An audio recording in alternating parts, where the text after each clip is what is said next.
Hi friends, welcome to life lesson channel. நம்ம இந்திய துணை ராணுவ படைகள், அதாவது சென்ட்ரல் ஆர்ம்டு போலீஸ் போர்சஸ் அப்படின்னு அழைக்கப்படுற இந்த போர்சஸ்ல ஒருவர் செலக்ட் ஆகி அவர் டியூட்டில ஜாயின் பண்றதுக்கு முன்னாடி அவருக்கு பேசிக் ட்ரைனிங் என்பது மிக மிக அவசியம். எந்த அளவுக்கு அவசியம்னா, அவர் அந்த பேசிக் ட்ரைனிங்கை கண்டிப்பா முடிச்சா மட்டும்தான் அவங்க ஒரு ராணுவ வீரன் அப்படின்னு அழைக்கப்படுவாங்க. அது வரைக்கும் அவரு ரெக்ரூட் என்றுதான் அழைக்கப்படுவாங்க. அதாவது ராணுவத்துல சேர வந்திருக்காரு இப்போதைக்கு அப்படின்ற ஒரு பொருள்ல அழைக்கப்படுவாங்க. சோ அந்த மாதிரி மிக கடினமான இந்த பேசிக் ட்ரைனிங் வந்துட்டு எந்த அளவுக்கு மிக மிக முக்கியம், அந்த பேசிக் ட்ரைனிங் ஆனது எந்த அளவுக்கு வந்துட்டு மிக மிக கடினமானது மற்றும் இந்த பேசிக் ட்ரைனிங்கோட ஃபுல் ப்ராசஸ பத்தி தான் இந்த வீடியோல மிக தெளிவா பார்க்க போறோம். சோ வாங்க வீடியோக்குள்ள போலாம்.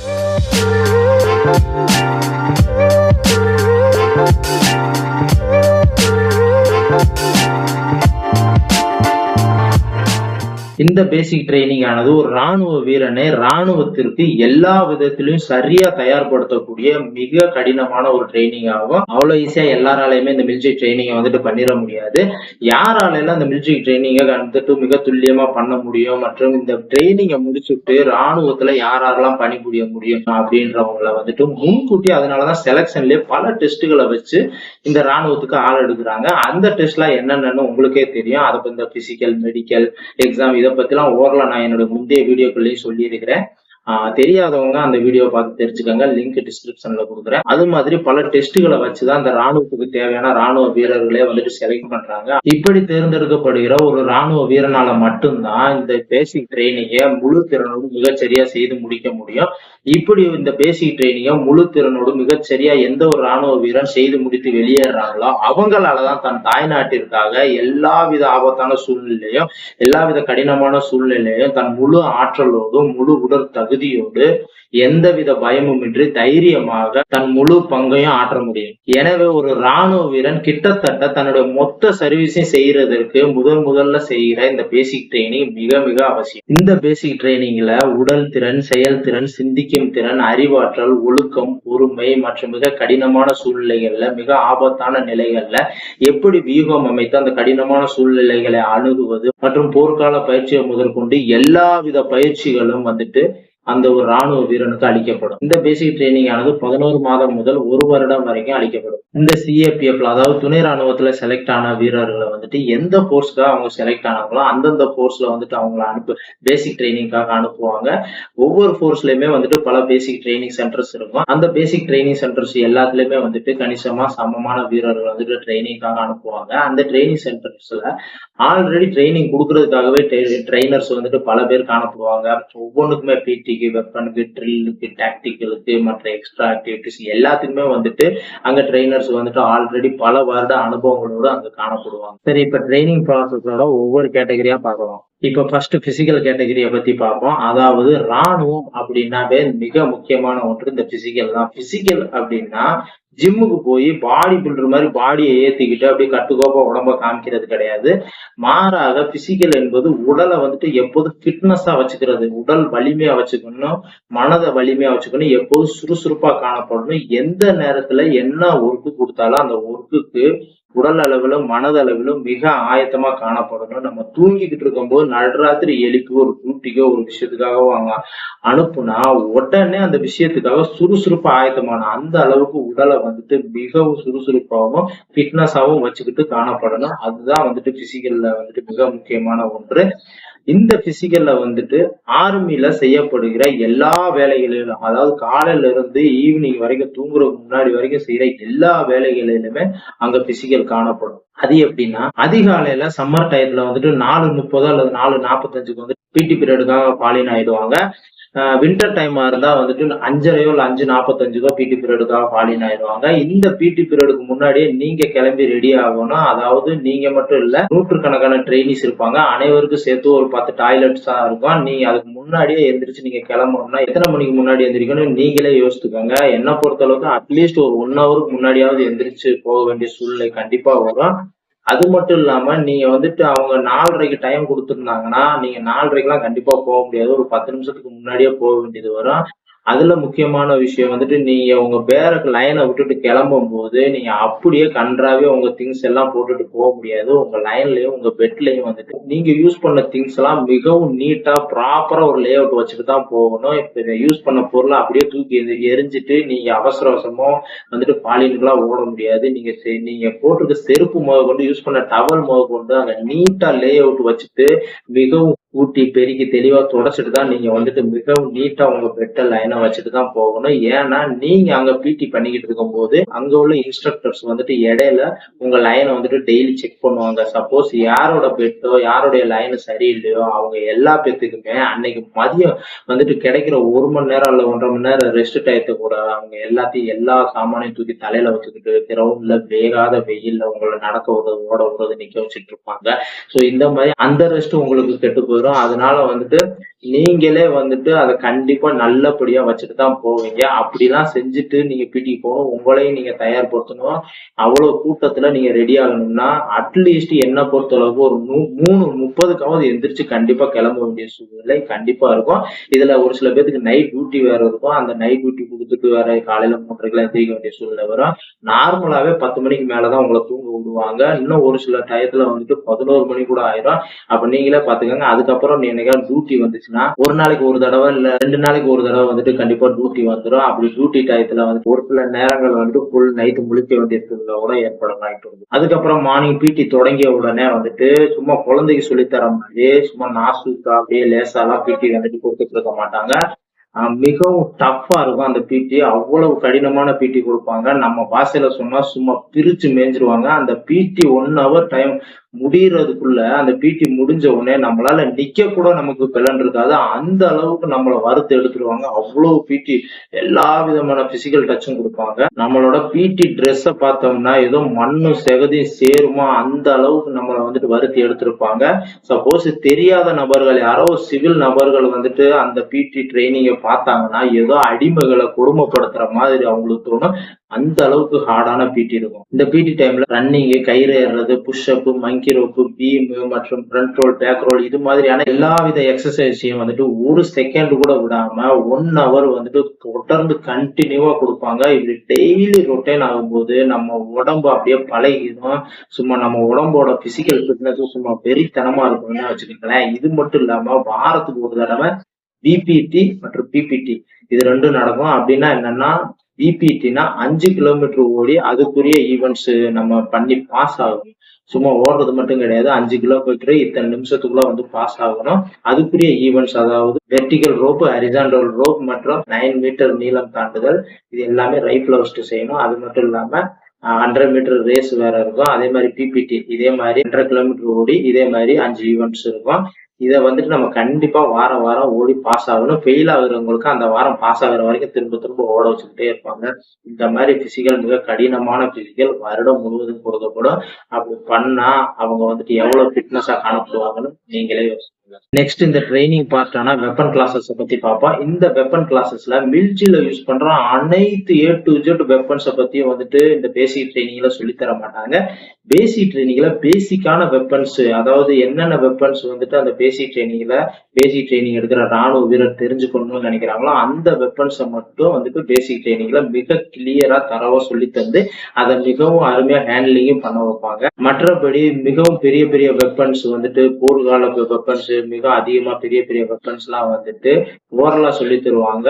மற்றபடி ட்ரைனிங் முடிச்சுட்டு சர்வீஸ் போகும்போது அதுக்குன்னே தனித்தனி கோர்ஸ் சின்ன சின்ன கோர்சஸ் 2 மாசம் 3 மாசம் அப்படி ட்ரைனிங் நடக்கும். அந்த ட்ரைனிங்ல பெரிய பெரிய வெப்பன்ஸ் எல்லாம் வந்துட்டு யாராலலாம் அதை ஈஸியா புரிஞ்சுக்கிட்டு மிக எளிதா ஹேண்டில் பண்ண முடியும் அப்படின்ற நபர்களை சூஸ் பண்ணி அந்த கோர்ஸ்களுக்கு அனுப்புவாங்க. அவங்க போய் கத்துக்கிட்டு அவங்கதான் அந்த வெப்பன்ஸை மேக்சிமம் கையாளுவாங்க. மற்றபடி இந்த ட்ரைனிங்ல வந்துட்டு பேசிக் வெப்பன்ஸ் அதாவது எல்லா ராணுவ வீரருக்கும் பேசிக்கா அந்த வெப்பன்ஸை பத்தி தெரிஞ்சே ஆகணும் அப்படின்ற வெப்பன்ஸ் எல்லாம் வந்துட்டு பேசிக் ட்ரைனிங்ல எடுப்பாங்க. இப்படி பேசிக் ட்ரைனிங்ல வெப்பன்ஸை பத்தி சொல்லி கொடுத்தாலும் சரி அல்லது வந்துட்டு அந்த 2 மாசம் 3 மாசம் கோர்ஸ்ல மற்ற வெப்பன்ஸ்களை வந்துட்டு சொல்லி கொடுத்தாலும் சரி எல்லா ட்ரைனிங்லயுமே வந்துட்டு உட்கார வச்சு காலேஜ் போல மிக ஈஸியா அப்படியே வெப்பன் கிளாஸ் எடுத்துட்டு இருக்க மாட்டாங்க. அந்த வெப்பன் கிளாஸே வந்துட்டு மிகவும் துல்லியமா அவ்வளவு ஹார்டாதான் நடக்கும். அந்த வெப்பன் கிளாஸ்லயும் வந்துட்டு நம்ம சோம்பேறித்தனம் இல்லாம மிக தெளிவா படிக்கணுன்றதுக்காக, தெளிவா கையாளணும் அப்படின்றதுக்காக ஓட வைப்பாங்க, ஒடியார வைப்பாங்க. அந்த வெப்பன் கிளாஸே ஒரு பிசிக்கல் கிளாஸ் போலதான் நடக்கும். ரொம்ப ஃபாஸ்டா வெப்பனை கையாள வைப்பாங்க, மற்றும் ஒரே ட்ரில்லா ஒரே சேமா ஹேண்ட்லிங் பண்ண வைப்பாங்க.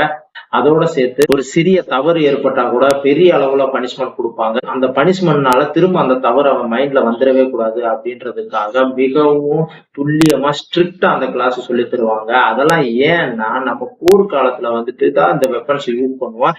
அந்த போர்க்காலத்துல எந்த ஒரு சிறிய தவறு கூட ஏற்பட்டா கூட அது மிகப்பெரிய ஒரு ஆபத்துல போய் விட்டுரும். அதனால ஒரு சிறு தவறு கூட ஏற்படக்கூடாது. அந்த வெப்பனை வந்துட்டு அவங்க மிகவும் துல்லியமா கையாளணும் அப்படின்றதுக்காக இந்த மாதிரி பயிற்சிகள் வெப்பன் கிளாஸ்ல வந்துட்டு அளிக்கப்படும். ராணுவம் அப்படின்னாவே அவர்களுடைய முதன்மை பணி தங்களுடைய தாய் நாட்டை காப்பாற்றுவதுதான். அது மாதிரி ஏதாவது ஒரு சில நேரங்கள்ல ஒரு போர் ஏற்பட்டவோ அந்த போர் நேரத்துல அந்த போர் நடக்கும் இடம் பாலைவனமா இருக்கலாம், இல்லைன்னா அடர்ந்த காடா இருக்கலாம், ஒரு நேரம் கடும் வெயிலா இருக்கலாம், இல்லைன்னா கடும் குளிரா இருக்கலாம். எல்லா வித சூழ்நிலையிலும் அந்த ராணுவ வீரன் வந்துட்டு தன்னைத்தானே காப்பாற்றிக் கொண்டு தன் தாய் நாட்டையும் காப்பாற்றணும். அது மட்டும் இல்லாம தாய் நாட்டுக்காக எதிரிகளோடு சண்டையும் செய்யணும். பல நாட்கள் அவன் வந்துட்டு சாப்பாடு கூட கிடைக்காம பட்னியா இருக்க வேண்டிய சூழ்நிலை வரும். அது இல்லாம அவன் வந்துட்டு போர் செய்யற இடம் வரைக்கும் அவருக்கு வந்துட்டு ரோடு இல்லாம இருக்கலாம். அவர் பல கிலோமீட்டர் தூரம் வெப்பன்ஸ், அவரோட பர்சனல் திங்ஸ் இவைகள்லாம் எடுத்துக்கிட்டு அவர் பல கிலோமீட்டர் நடந்து போய் சண்டை செய்ய வேண்டிய சூழ்நிலை ஏற்படும்.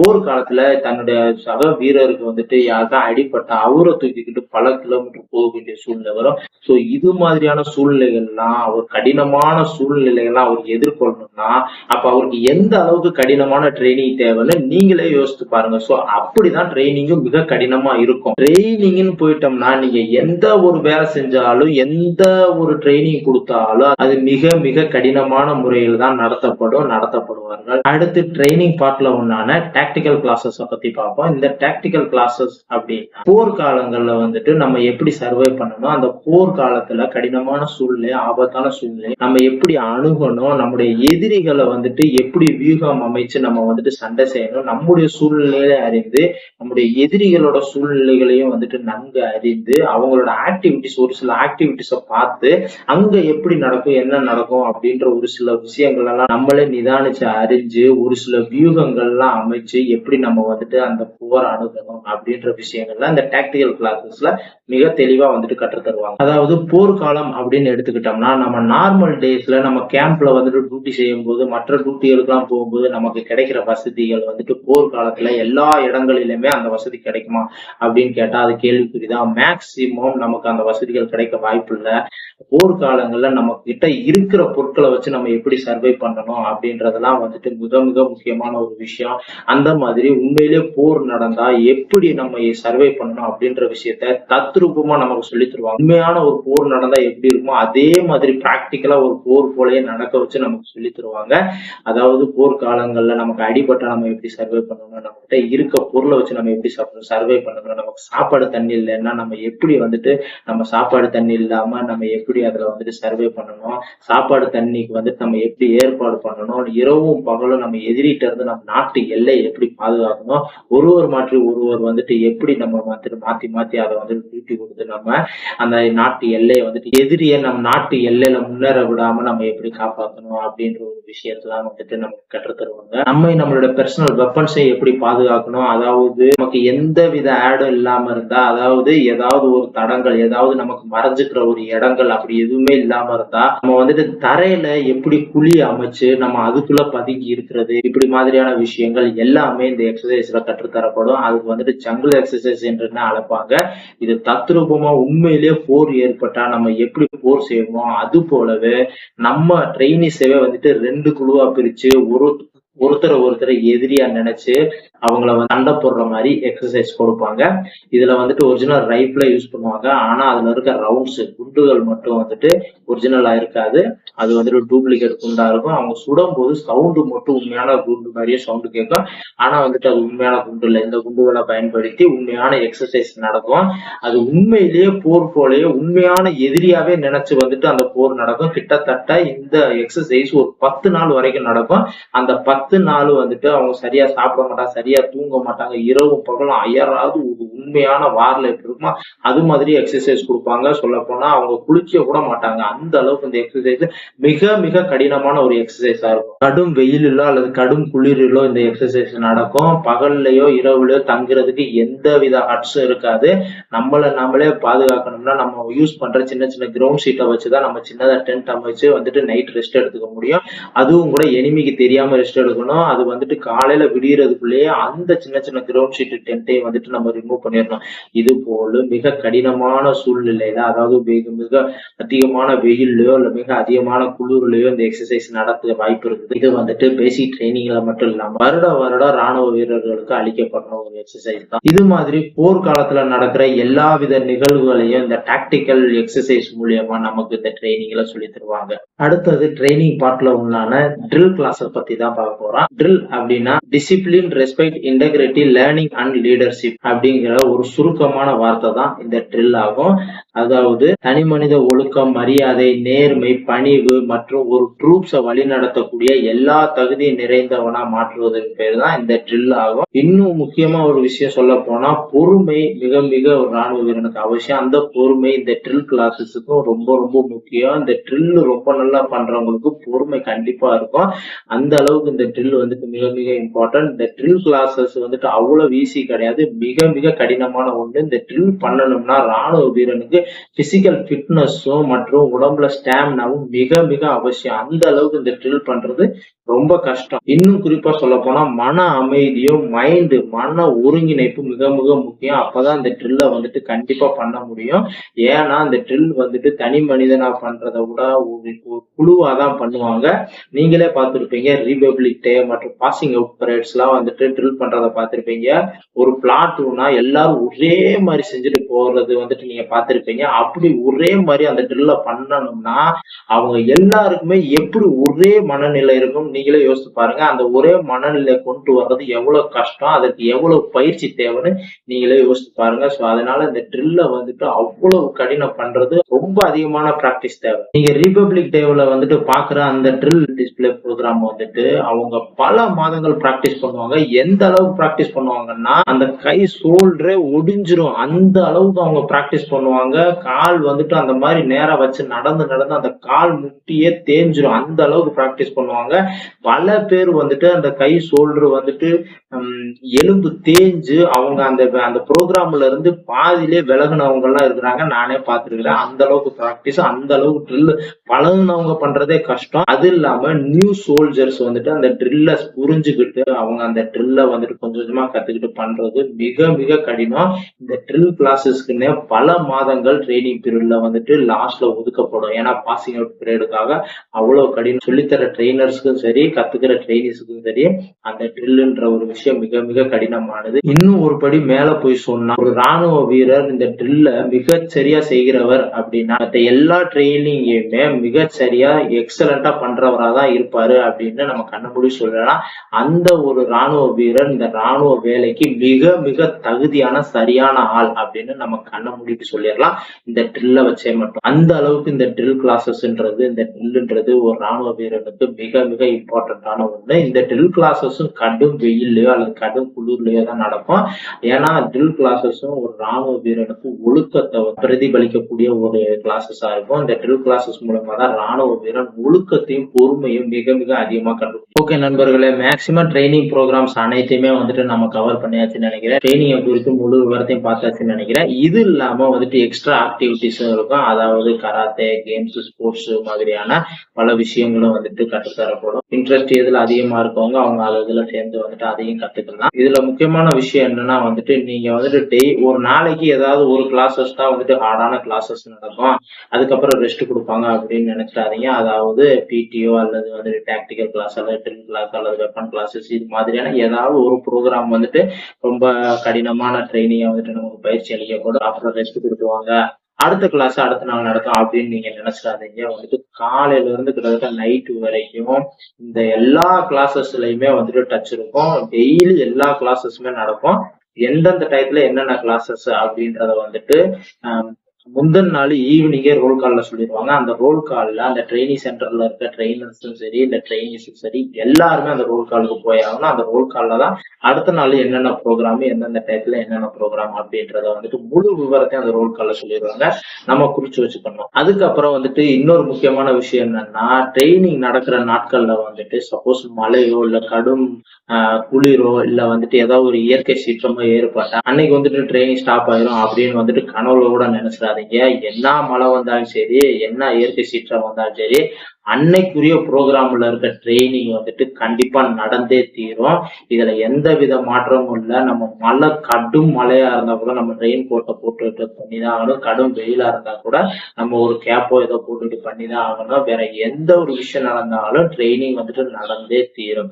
அது எந்த விதத்திலயும் வந்துட்டு ஸ்டாப் ஆகாது, கேன்சல் செய்யப்பட மாட்டாது. அதனால ட்ரெயினிங் பண்ற ட்ரெயினிஸே வந்துட்டு கடவுளை வேண்டிப்பாங்க மழை வரக்கூடாதுன்னு. ஏன்னா மழை வந்தா நார்மல் டேல வந்துட்டு நடக்கிற ட்ரெயினிங்கை விட இன்னும் அதிகமா கவலைக்குரிய விஷயமாயிரும்.